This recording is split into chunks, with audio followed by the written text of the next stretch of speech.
എല്ലാവർക്കും നമസ്കാരം. അന്തരീക്ഷ മലിനീകരണം, അതുപോലെ തന്നെ മാറിയ ജീവിതശൈലി, ഇത് രണ്ടും നമ്മുടെ ആരോഗ്യത്തെ വല്ലാതെ ബാധിച്ചിട്ടുണ്ട്. അതുകൊണ്ട് തന്നെ ആളുകൾക്ക് പലതരത്തിലുള്ള respiratory complaints, allergy complaints, skin complaints ഒക്കെ ധാരാളമായിട്ട് കണ്ടുവരുന്നുണ്ട്.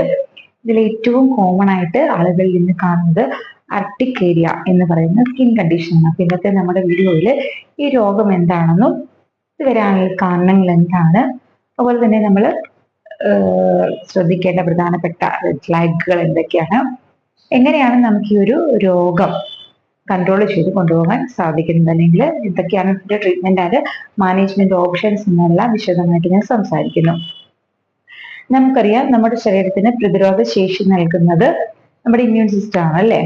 ഇമ്മ്യൂൺ സിസ്റ്റത്തിലെ ഒരു പ്രധാനപ്പെട്ട കോശങ്ങളാണ് മാസ്റ്റ് സെല്ലുകൾ എന്ന് പറയുന്നത്. നമ്മുടെ സ്കിന്നിനോട് ചേർന്ന് കാണപ്പെടുന്നുണ്ട്, രക്തക്കുഴലുകളോട് ചേർന്ന് കാണപ്പെടുന്നുണ്ട്. അതുപോലെ തന്നെ ഈ മൗത്തിനുള്ളില്, അങ്ങനെ ആ ഡൈജസ്റ്റീവ് ട്രാക്റ്റിനുള്ളിൽ മൊത്തം, അതുപോലെ തന്നെ നമ്മുടെ റെസ്പിറേറ്ററി ട്രാക്റ്റില്, അതുപോലെ തന്നെ ജനൈറ്റൽ ട്രാക്റ്റില് ഒക്കെ ഉൾവശം ഒരു മിനുസമുള്ള ഒരു മ്യൂക്കസ് മെംബ്രെയിൻ ഉണ്ട്. അപ്പൊ ഈ ഒരു മ്യൂക്കസ് മെംബ്രെയിനിലും എല്ലാം ഇത്തരത്തില് മാസ്റ്റ് സെൽസിന്റെ പ്രസൻസ് ഉണ്ട്. അപ്പോൾ ഈ സെല്ലുകളിൽ നിന്ന് നമ്മുടെ ശരീരത്തിൽ എന്തെങ്കിലും ഒരു പത്തോജൻ അല്ലെങ്കിൽ ഒരു അലർജിക് ഏജന്റ് അല്ലെങ്കിൽ ഒരു പുറത്തെന്തെങ്കിലും ഒരു ഫോറിൻ ബോഡി ഉള്ളിൽ കിടക്കുമ്പോൾ ഈ സെല്ലുകൾ നമ്മളോട് എന്ത് ചെയ്യും, നമുക്ക് ഒരു സിഗ്നൽ കൊടുക്കും ഇമ്മ്യൂൺ സിസ്റ്റത്തിന്. അതിന് വേണ്ടിയിട്ട് ഇവര് പ്രൊഡ്യൂസ് ചെയ്യുന്ന കെമിക്കലിന്റെ പേരാണ് ഹിസ്റ്റമിൻസ് എന്ന് പറയുന്നത്. അപ്പം അത് കെമിക്കൽ മെസ്സഞ്ചേഴ്സ് ആണ്, കെമിക്കലുകളാണ്. എന്നാൽ ചില ആളുകൾ, ചില ഹൈപ്പർ സെൻസിറ്റീവ് ആയിട്ടുള്ള ആളുകളിൽ മാസ്റ്റ് സെൽസിന്റെ പ്രവർത്തനം കണ്ടമാനം കൂടുതലാണ്. അവർ കൂടിയ അളവിൽ ഹിസ്റ്റമിൻസ് പ്രൊഡ്യൂസ് ചെയ്യുന്നു. ഇത് പലപ്പോഴും ശരീരത്തിൽ പല രീതിയിലുള്ള കൂടുതൽ എമൗണ്ട് ഓഫ് ദ്രാവകമൊക്കെ ഉണ്ടാക്കി ഇൻഫ്ലമേഷൻസ്, കോശങ്ങളിൽ ഇൻഫ്ലമേഷൻസും പലതരത്തിലുള്ള പ്രശ്നങ്ങളും ഉണ്ടാക്കും. അതിനെയാണ് അലർജിക് റിയാക്ഷൻസ് എന്ന് പറയുന്നത്. അപ്പൊ ഈ ഒരു രീതിയിൽ സ്കിന്നിൽ ഉണ്ടാകുന്ന അലർജിക് റിയാക്ഷൻ ആണ് അർട്ടിക്കേരിയ എന്ന് പറയുന്നത്, അല്ലെങ്കിൽ അർട്ടിക്കേരിയൽ റാഷസ് എന്ന് പറയുന്നത്. ഇതിന്റെ കാരണങ്ങളെ നോക്കുകയാണെന്നുണ്ടെങ്കിൽ ഞാൻ പറഞ്ഞു മാസ്റ്റ് സെൽസിന്റെ അല്ലെങ്കിൽ ഹൈപ്പർ സെൻസിറ്റിവിറ്റി ആണെന്ന് പറഞ്ഞു. അപ്പൊ ഇത് പലപ്പോഴും ഈ ഒരു ഹൈപ്പർ സെൻസിറ്റിവിറ്റി ഉണ്ടാകുന്ന വസ്തുക്കളെ ട്രിഗർ ഫാക്ടേഴ്സ് അല്ലെങ്കിൽ അലർജൻസ് എന്നാണ് പറയുന്നത്. അത് സൂര്യപ്രകാശം തൊട്ട് അതിന് താഴേക്കുള്ള എന്ത് സാധനങ്ങൾ വേണമെങ്കിലും നമുക്ക് ഈ ഒരു ട്രിഗർ ഫാക്ടേഴ്സ് അല്ലെങ്കിൽ അലർജൻസ് ആകാൻ പറ്റും. അപ്പം ഓരോ ആൾക്കാർക്കും ഓരോ രീതിയിലുള്ള വസ്തുക്കൾ അല്ലെങ്കിൽ ഓരോ സാധനങ്ങളാണ് അലർജൻസ് ആയിട്ട് മാറുന്നത്. അപ്പൊ സൂര്യപ്രകാശം ചിലർക്ക് അലർജി ആയിരിക്കും, ചിലർക്ക് വെള്ളമായിരിക്കും അലർജി. അപ്പൊ കുളിച്ച് കഴിയുമ്പോഴത്തേക്കും ഈ ഒരു ചൊറിച്ചിൽ കൂടുന്നതായിട്ട് കാണാം.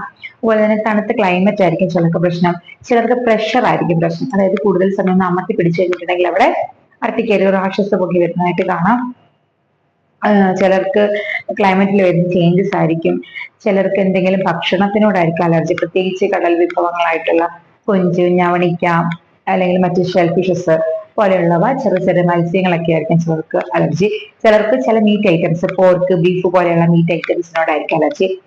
ഫുഡിൽ ചേർക്കുന്ന ചില കളറുകൾ, ഫ്ലേവേഴ്സ്, അതുപോലെ തന്നെ നമ്മുടെ കോസ്മെറ്റിക്സ്, പലതരത്തിലുള്ള കോസ്മെറ്റിക്സ്, ചിലർക്ക് ചില ഫ്രൂട്ട്സ് അല്ലെങ്കിൽ ഫ്രൂട്ടിൽ ചേർന്ന് ഘടകങ്ങൾ ഒക്കെ ഓരോരുത്തർക്കും ഓരോ രീതിയിൽ ഹൈപ്പർ സെൻസിറ്റിവിറ്റി പ്രൊഡ്യൂസ് ചെയ്ത് ഇത്തരത്തിലുള്ള അർട്ടിക്കേരിയ ഉണ്ടാക്കാം.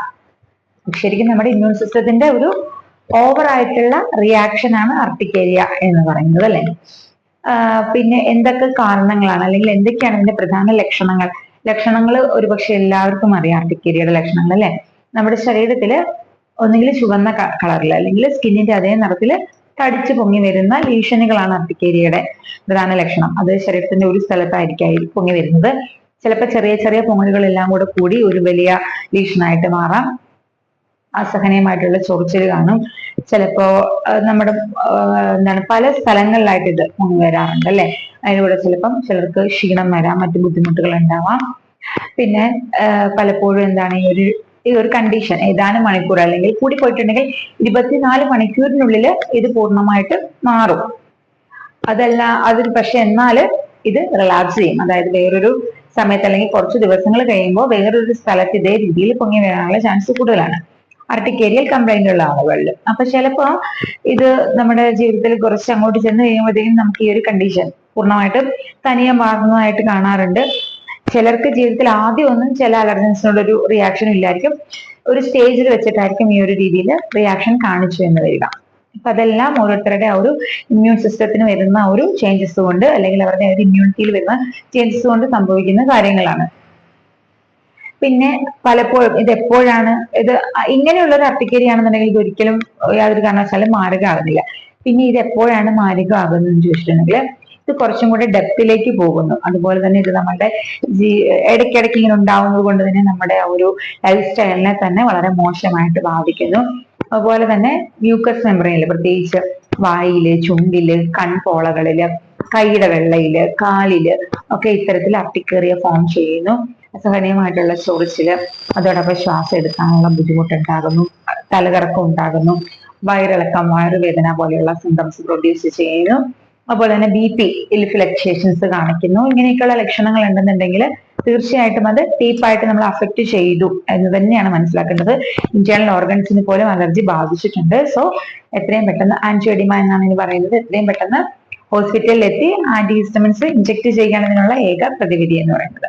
അതുകൊണ്ട് തന്നെ നമ്മൾ കണ്ടീഷൻസ് വേഴ്സ് ആകുമ്പോൾ തന്നെ എത്രയും പെട്ടെന്ന് ഹോസ്പിറ്റലിൽ എത്താൻ വേണ്ടിയിട്ട് ശ്രദ്ധിക്കേണ്ടതാണ്. അല്ലാത്ത കേസിൽ നമുക്ക് നമ്മുടെ ലൈഫ് സ്റ്റൈൽ മാനേജ്മെന്റ് കൊണ്ട് തന്നെ ഈ ഒരു അർട്ടിക്കേരിയയുടെ ഒരു റിക്കറൻസ് കുറയ്ക്കാനായിട്ട് സാധിക്കും.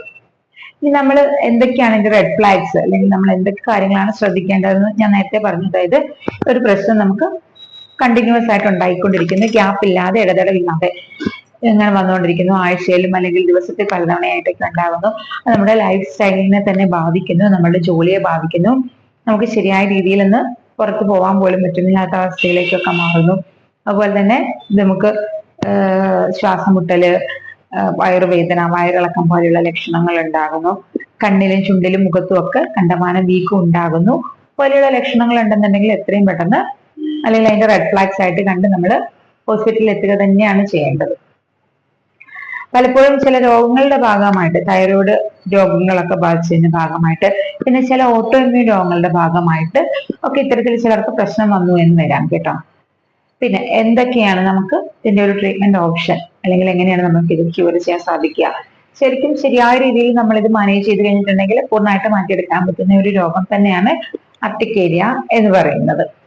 അപ്പൊ അതിന് നമ്മൾ ഏതാണ് നമ്മുടെ അലർജന്റ് എന്നുള്ളത് മനസ്സിലാക്കിയാണ് ഏറ്റവും പ്രധാനമായിട്ട് വേണ്ടത്. അപ്പൊ ഞാൻ പറഞ്ഞല്ലോ, ഓരോരുത്തർക്കും ഓരോ രീതിയിലുള്ള സാധനങ്ങളോടായിരിക്കും ഹൈപ്പർ സെൻസിറ്റീവ് വരുന്നത്. അത് ഏതാണെന്ന് മനസ്സിലാക്കി അത് ഒരു ലൈഫിൽ ആ ഒരു ട്രീറ്റ്മെന്റിന്റെ ആ ഒരു കോഴ്സ് ഓഫ് ടൈമിൽ, അല്ലെങ്കിൽ ഡോക്ടർ നിർദ്ദേശിക്കുന്ന സമയം അത്രയും ലൈഫിൽ നിന്ന് പൂർണ്ണമായിട്ട് ഒഴിവാക്കാൻ വേണ്ടിയിട്ട് ശ്രദ്ധിക്കുക.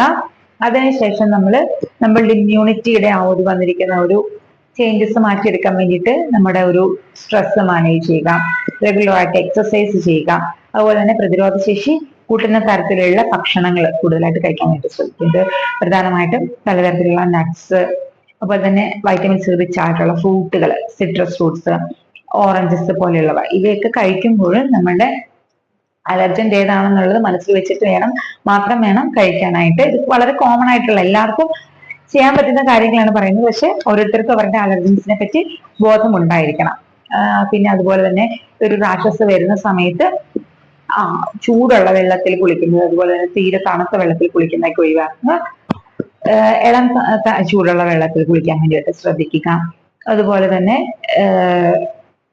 ചൊറിച്ചിലൊക്കെ ഉണ്ടാകുന്ന സമയത്ത് കണ്ടമാനം വേണ്ടിയിട്ട് മാന്താതിരിക്കാൻ വേണ്ടിയിട്ട് ശ്രദ്ധിക്കുക. അതുപോലെ തന്നെ ഓരോ ആൾക്കാർക്കും ഓരോ രീതിയിലുള്ള ഇതായിരിക്കും ആശ്വാസം നൽകുന്നത്, മാനേജ്മെന്റ് ആയിരിക്കും ആശ്വാസം നൽകുന്നത്. അത് ഏതാണെന്ന് കണ്ടുപിടിച്ച് ചൂടുവെള്ളം അപ്ലൈ ചെയ്യുമ്പോൾ ആശ്വാസം ലഭിക്കുന്നവരുണ്ടാവും. അങ്ങനെയുള്ളവര് അങ്ങനെ ചെയ്യുക. അതല്ലാന്നുണ്ടെങ്കിൽ തണുത്ത വെള്ളത്തിൽ കഴുകുമ്പോൾ ആശ്വാസം കിട്ടുന്നവരുണ്ടെങ്കിൽ ആ ഒരു രീതിയിൽ ചെയ്യാൻ വേണ്ടിയിട്ട് ശ്രദ്ധിക്കുക. അതുപോലെ തന്നെ റെഗുലർ എക്സസൈസ്, ധാരാളമായിട്ട് വെള്ളം കുടിക്കുക. നമ്മുടെ പ്രോപ്പർ ടൈമിൽ ഒരു 7-8 മണിക്കൂറെങ്കിലും പൂർണ്ണമായിട്ട് അല്ലെങ്കിൽ കറക്റ്റ് ആയിട്ട് ഉറങ്ങാൻ വേണ്ടിയിട്ട് ശ്രദ്ധിക്കുക. നമ്മുടെ ഭക്ഷണത്തിൽ എല്ലാ തരത്തിലുള്ള ന്യൂട്രിയൻസ് ഉൾപ്പെടുത്താൻ വേണ്ടിയിട്ട് ശ്രദ്ധിക്കുക. പ്രോപ്പർ ആയിട്ടുള്ള ഒരു മെഡിക്കേഷനും കൂടി ഹോമിയോപ്പതിയിലാണെങ്കിൽ നമുക്ക് ഈ ഒരു കണ്ടീഷൻ പൂർണ്ണമായിട്ട് മാറ്റിയെടുക്കാനുള്ള മരുന്നുകളൊക്കെ അവൈലബിൾ ആണ്.